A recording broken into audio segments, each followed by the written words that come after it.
ಆ ಸಭೆ ಮುಗಿದ ಮೇಲೆ ಈಗ ಅವೆಲ್ಲವೂ ನಾವು ಕಾರ್ಯರೂಪಕ್ಕೆ ತರಲಿಕ್ಕೆ ಭಾಳ ಸಮಯ ಕಡಿಮೆ ಇದೆ.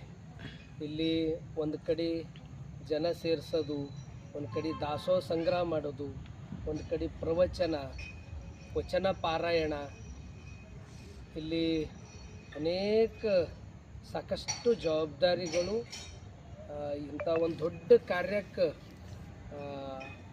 ಎಲ್ಲರ ಕೈ ಜೋಡಿಸಿದಾಗೆ ಅದು ಯಶಸ್ವಿ ಆಗ್ತದೆ. ಈಗಾಗಲೇ 25 ವರ್ಷಗಳ ಕಾಲ ಆ ಒಂದು ಕಾರ್ಯಕ್ರಮಗಳು ವರ್ಷ ಯಾವ ರೀತಿ ಅದನ್ನು ಯಶಸ್ವಿ ಆಗಿದೆ, ಅದಕ್ಕೆಲ್ಲರ ಒಂದು ತನು ಮನ ಧನ ಪೂರ್ತಿ ಸಮರ್ಪಣೆ ಆಗಿದ್ದ ಸಲುವಾಗಿ ಅವತ್ತಿನ ಸಭೆಯಲ್ಲಿ ನಾನು ಹೇಳಿದ್ದೆ 25 ವರ್ಷ ಇದು ಯಾವ ರೀತಿ ನಡ್ಕೊಂಡು ಬಂತು.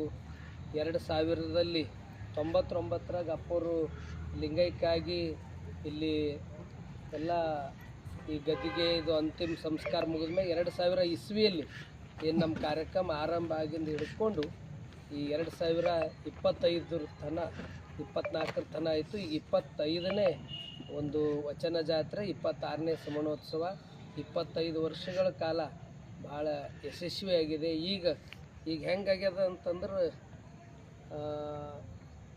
ಒಂದು ಟೈಮಿನಾಗ ಆ ಸೌಲಭ್ಯಗಳು ಆ ವ್ಯವಸ್ಥೆಗಳು ಇದ್ದಿಲ್ಲ, ಎಲ್ಲರೂ ಇಲ್ಲೇ ಬರೋದಿತ್ತು.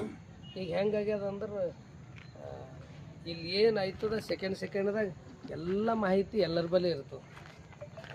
ಯಾರು ಏನು ಇದ್ದಂಗೆ ಮಾತಾಡಿದ್ರೆ ಅದು ಎಲ್ಲರಿಗೂ ಒಳ್ಳೆಯದು.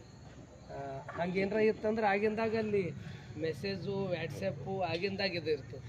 ಮತ್ತು ಕೇಳ್ತಕ್ಕಂಥ ಸಂಖ್ಯೆನೂ ಎಲ್ಲರೂ ಆ ಕೆಲಸ ಮಾಡ್ಕೋತಾ ಇದನ್ನು ನಂದು ಆಗ್ಲತ್ತದ ನೋಡ್ಲತ್ತೀನಿ ಎಂಬ ಭಾವನೆಗಳು ಜನರ ಬಳಿ ಅದು ಕಾರ್ಯದ ಒತ್ತಡ ಸಲಕ್ಕಿರ್ತದೆ. ಆದರೆ ನಮ್ಮ ಗುರುವಿನ ಕಾರ್ಯದಲ್ಲಿ ಎಲ್ಲರೂ ಸಮಯ ಕೊಡ್ತೀರಿ. ಆ ಸಮಯ ಕೊಟ್ಟಿನ ಸಲುವಾಗಿ ನಮ್ಮದೆಲ್ಲ ಯಶಸ್ವಿ ಆಗ್ಲತ್ತದ. ಈಗೇನಿದು 10ನೇ ತಾರೀಕದಿಂದ ಪ್ರವಚನ ಇದೆ.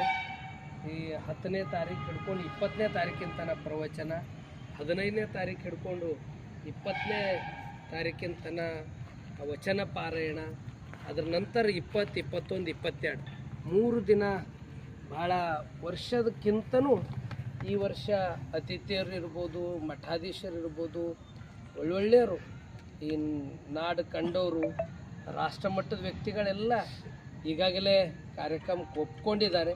ಅದು ಈಗಾಗಲೇ ಅದರದ್ದೆಲ್ಲ ಸಿದ್ಧತೆ ನಡೀತಾ ಇವೆ.